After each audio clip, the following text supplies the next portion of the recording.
Hi friends, welcome back to our channel. ఈరోజు నేనైతే potato బోల్స్ చేస్తాను. ఎలా చేస్తానో చూద్దాం రండి. ముందు స్మాష్ చేసిన పొటాటో తీసుకోవాలి. సాల్ట్, కారం, పసుపు, ఇంట్లో చేసుకున్న గరం మసాలా, సన్నగా తరిగిన క్యారెట్, సన్నగా తరిగిన ఉల్లిపాయ, సన్నగా తరిగిన కరివేపాకు, సన్నగా తరిగిన కొత్తిమీర, 1 స్పూన్ కార్న్ఫ్లోర్. వీటన్నిటిని మిక్స్ చేయాలి. ఇలా పిండిని ముద్దగా కలుపుకోవాలి. ఇలా మనకి నచ్చిన షేప్స్లో కానీ బాల్స్లా కానీ చేసుకోవాలి. లేదా ఆయిల్ పెట్టుకోవాలి. మన దగ్గర ఉన్న చిన్న పిండి ముద్దని వేసుకుంటే నూనె అయితే కాదు, పొయ్యి సిమ్లో పెట్టుకోండి.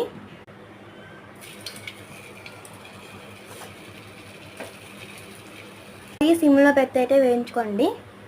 ఇలా లాస్ట్కి చూస్తున్నారు కదా ఎంత క్రిస్పీగా వచ్చాయో. నచ్చితే లైక్ చేయండి.